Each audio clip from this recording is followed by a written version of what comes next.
অভাবের সংসার মানে কেবল টাকার ঘাটতি নয়, বরং প্রতিটি চাহিদাকে চাপা দিয়ে বাঁচার সংগ্রাম। কখনো ক্ষুধার্ত পেটে হাসি ফোটাতে হয়, কখনো নিজের ইচ্ছা মেরে অন্যকে খুশি করতে হয়।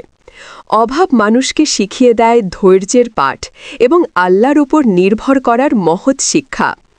যেখানে অভাব থাকে সেখানে দোয়া বাড়ে, যেখানে ধন থাকে সেখানে গাফিলতি বাড়ে।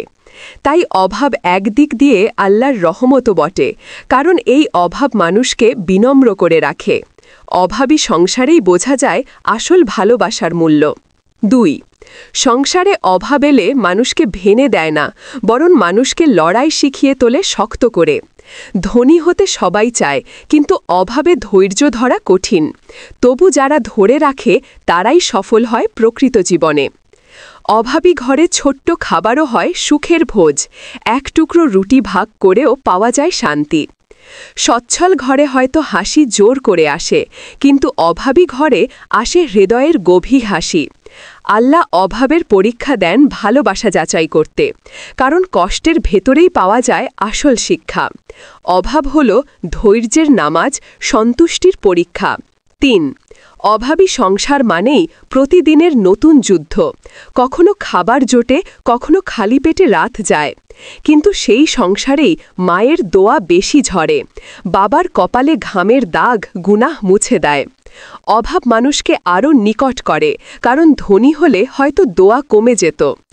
অভাব শেখায় কষ্টেও হাসতে, কমেও চলতে, আর শেখায় প্রকৃত ত্যাগের মানে। সংসারে ধন না থাকলেও প্রেম থাকতে পারে, প্রেম থাকলে অভাব টিকতে পারে না বেশি দিন। অভাব মানুষকে আল্লাহর রহমতের দরজায় ঠেলে দেয়। 4. অভাব শুধু পেটে নয়, মনের ভেতরেও কষ্ট দেয়, তবু অভাবী সংসারে থাকে ভালোবাসার বাঁধন। অভাব মানুষকে বড় স্বপ্ন দেখায় ছোট জায়গায়, এবং শেখায় আল্লাহ ছাড়া কারো কাছে আশা না রাখতে। যে সন্তান অভাব দেখে বড় হয় সে হয় দায়িত্বশীল ও সংগ্রামী। অভাবের সংসার থেকে উঠে আসে সেরা মানুষ, যারা জীবনে ধৈর্য শিখে নেয় শুরু থেকেই। অভাব ধনীকে ভয় দেখাতে পারে না, কিন্তু গরিবের মনে আলো জ্বালায় আশার। অভাবের অশ্রুই একদিন হয়ে যায় মুক্তোর মালা। 5. অভাবী সংসার বোঝায় এক থালা ভাত ভাগ করে খেতেও ভালোবাসা কমে না। অভাব শেখায় একটি জামা দিয়েও লজ্জা ঢেকে রাখা যায়। অভাব প্রমাণ করে সুখ শুধু অর্থে নয়, বরং মনের শান্তিতে। অভাবী সংসারে পয়সা নেই, তবুও থাকে অগাধ স্নেহ ও দোয়া। অভাব না থাকলে ধৈর্য শেখা যায় না, আল্লাহর ওপর নির্ভরও বাড়ে না। অভাব কষ্ট দিলেও মানুষকে সুন্দর করে গড়ে। 6. অভাবী সংসারে স্বপ্ন দেখা কঠিন, কিন্তু স্বপ্ন ভাঙাও আরও কঠিন। অভাব শেখায় স্বপ্নকে শক্ত করে আঁকড়ে ধরতে এবং পরিশ্রমকে জীবনের মূল চালিকা করতে। অভাব মানুষকে ভাঙে না, গড়ে তোলে যদি সে আল্লাহর ওপর ভরসা রাখে। অভাবী সংসার হল ধৈর্যের পাঠশালা, যেখানে প্রতিদিনই নতুন ইমতেহান হয়। অভাব মানুষকে সন্তুষ্ট হতে শেখায়, কম পেতেই বেশি সুখ খুঁজতে শেখায়। অভাব আল্লাহর নিকটবর্তী হওয়ার মাধ্যম। 7. অভাব এলে মানুষ বোঝে রিজিক শুধু টাকায় নয়, বরং ভালোবাসা, দোয়া আর শান্তিতেও আছে। অভাবী সংসারে হয়তো মাংস কম, কিন্তু মায়ের হাতের ভাতও হয় জান্নাতের মতো। অভাব বোঝায় পরিশ্রমের মর্যাদা, প্রতিটি কামাই করা টাকার মূল্য শেখায়। অভাব মানুষকে স্বনির্ভর হতে বাধ্য করে, এবং দানশীল হলে আল্লাহ আরও দেন।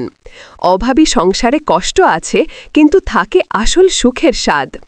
অভাব আল্লাহর পক্ষ থেকে পরীক্ষা মাত্র। 9. অভাবের সংসারে সন্তানের চাহিদা পূর্ণ হয় না, তবুও মা বাবার ভালোবাসা অটুট থাকে। অভাব প্রমাণ করে সন্তান ধন চায় না, চায় মায়ের স্নেহ আর বাবার সৎ শ্রম। অভাব মানুষকে কৃতজ্ঞ হতে শেখায়, যা আছে তাতেই খুশি থাকতে শেখায়। অভাবী সংসার মানুষকে পরিশ্রমী করে তোলে, কারণ জানে না চাইলে কিছুই মিলবে না। অভাব শেখায় অন্যের কষ্ট বুঝতে এবং দরিদ্রকে সাহায্য করতে। অভাব মুছে দেয় অহংকারের দাগ। 9. অভাব কখনো স্থায়ী নয়, এটি কেবল এক পরীক্ষা। যে ধৈর্য ধরে সে সফল হয় অবশেষে। অভাব মানুষকে বিনম্র করে রাখে এবং অহংকার দূর করে দেয়। অভাবী সংসারে ত্যাগ অনেক বেশি, প্রতিটি সদস্যই অন্যের জন্য ছাড় দেয়। অভাব শেখায় ভাগাভাগির শিক্ষা, এক থালা খাবারেও সবার পেট ভরে। অভাব মানুষকে সৃষ্টিকর্তার দয়া চাওয়ায় অভ্যস্ত করে। অভাব শেষে আনন্দকেই মধুর করে তোলে।